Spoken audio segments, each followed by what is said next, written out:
If it is safe and appropriate to do so, placing one hand on the heart space or the cauldron of motion, and one hand on the belly, the cauldron of warming, and just beginning to notice the breath.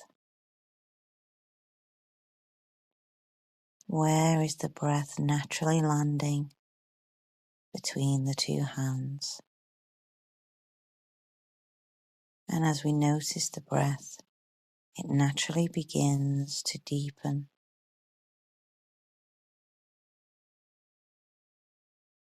And just breathing now consciously into that touch. Breathing into the hands with our intention. Feeling the expansion underneath our fingers. Being present in the body at this moment.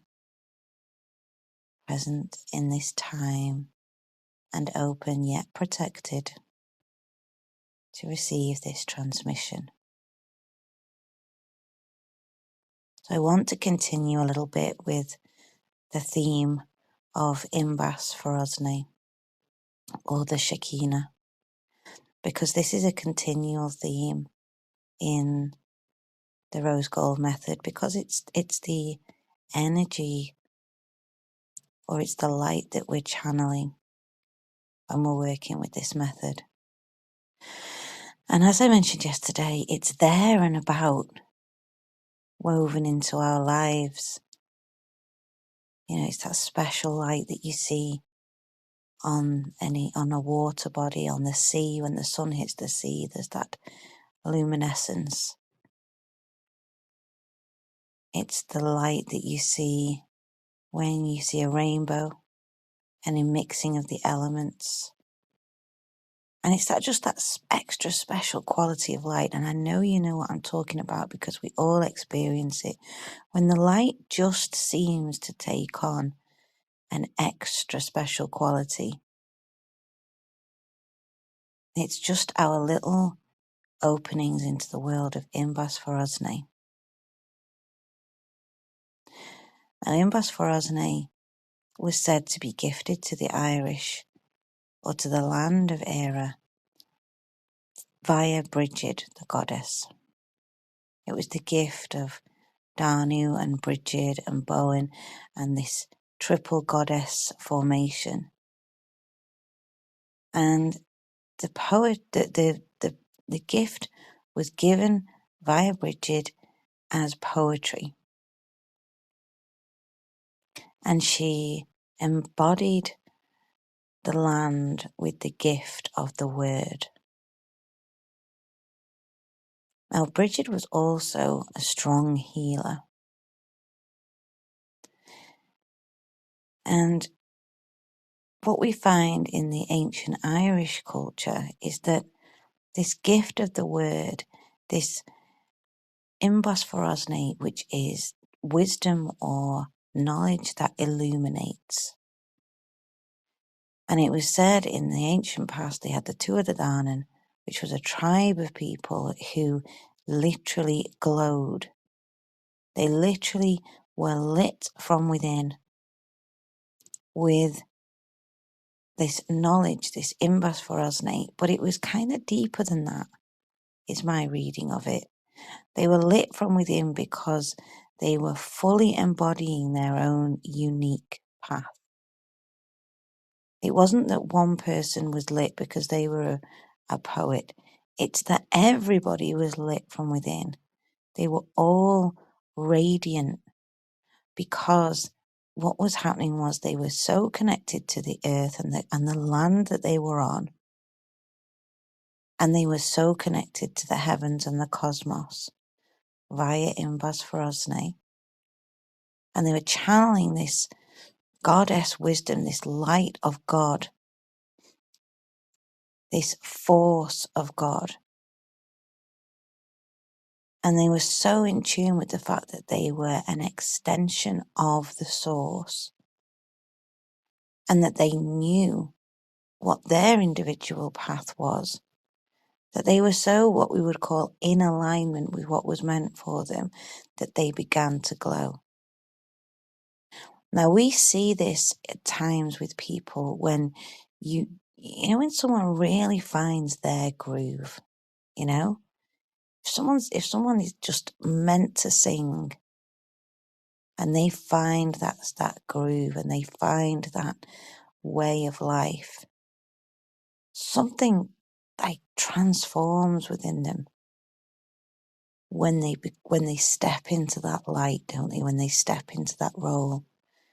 And that can be the same, if someone was a blacksmith or someone's, amazing working with wood, if someone's an amazing carpenter, when they're in that, they can lose time, they can lose any sense of clock watching or, things can be really difficult, challenging. Any job can be challenging or any work can be challenging. But then it takes on this otherworldliness when it's meant for us. And it doesn't feel like something that we have to do. It feels like something that we get to do.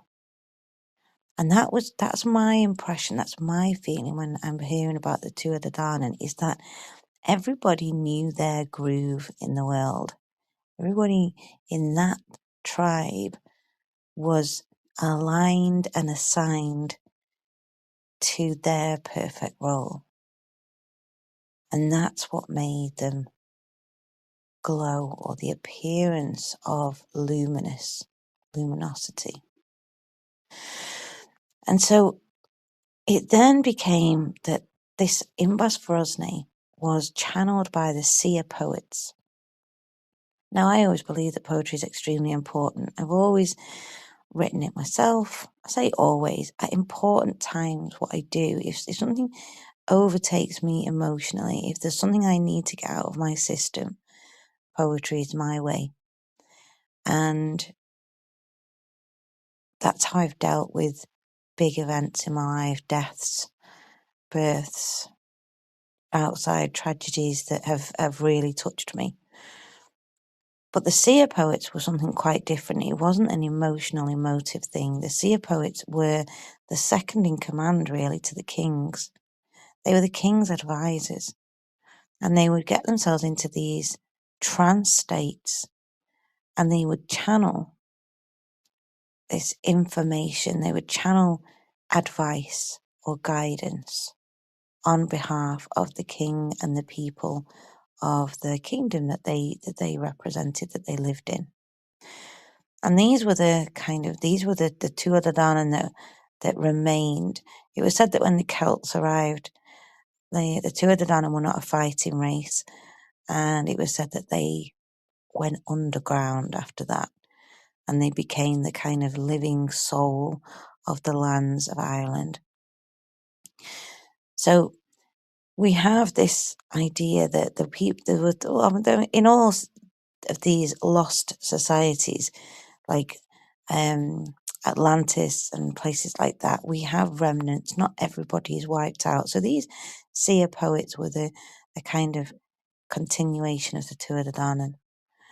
And we see the remnants or the living aspect of it in the people of Ireland. I've mentioned before, when you have a native population that are tied so closely to a land, you have this innate creativity and this innate kind of comfort in the body, the ability to dance. There is usually a strong national dance. There is usually a strong connection to song and word. And we see this, don't we? And, Ireland's having a minute, isn't it, at the moment? It's got, the Irish actors particularly are extremely sort of popular. Anyway, the point being, these Irish poets, these seer poets, were channeling wisdom on behalf of the heavens and the earth and advising the kings of Ireland. And they were powerful, powerful people. You know, in some ways they were more powerful than the kings because they were the ones giving out the advice. And so this isn't just like kind of whimsical, you know, nothing wrong with whimsy. I love a bit of whimsy. But this isn't just sort of whimsical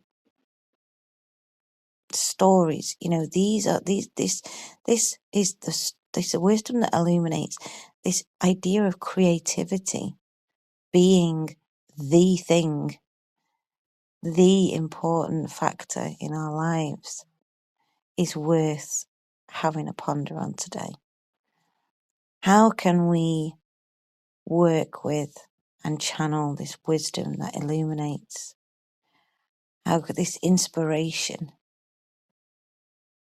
how can we channel some inspiration into just something artistic, something entertaining, something that, you know, most of us are consumers, not creators nowadays. And this journey with Imbas or the Shekinah really asks for you to become a creator again, because that is the feminine essence, it's creation. So I'll leave that with you today. What can you paint, sing, or dance into life with the Shekinah or Imbas?